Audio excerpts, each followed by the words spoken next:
हमारे देश का युवा बेरोजगार, किसान, मजदूर, जवान कुल मिला करके 90 करोड़ भुखमरी, गरीबी और भीख महंगाई से त्रस्त है। इसलिए देश के पूजनीय प्रधानमंत्री जी के लिए मोदी मोदी मोदी का जयकारा लगाते हैं, मानो कोई सांडों की लड़ाई का रोमांचक खेल चलता हो।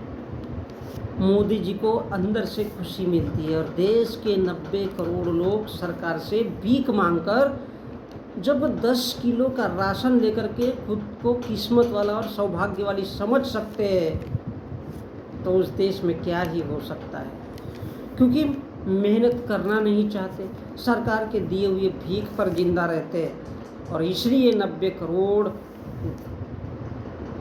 भीख से अपना पेट भरते, निर्वस्त्र रह सकते। और ये सरकार जानती है, तो फिर सरकार उनको नौकरी, शिक्षा, सुविधा क्यों देना चाहिए।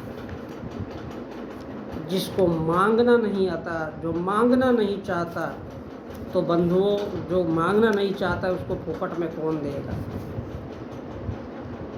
जो मांगना ही नहीं चाहता है उसको फोकट में कौन देगा। और यही तो भारत का संविधान कहता है। उसमें ह्यूमन राइट्स,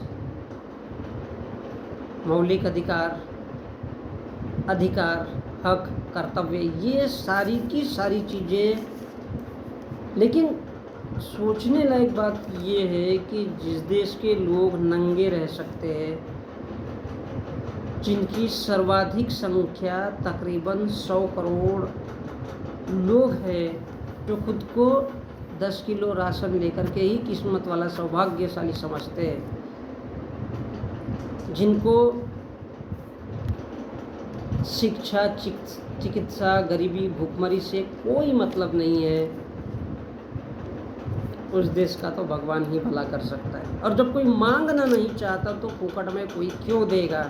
और यही सोच करके आज़ादी के 75 साल बीत गए, लेकिन भारत से कभी गरीबी नहीं मिट पाई है।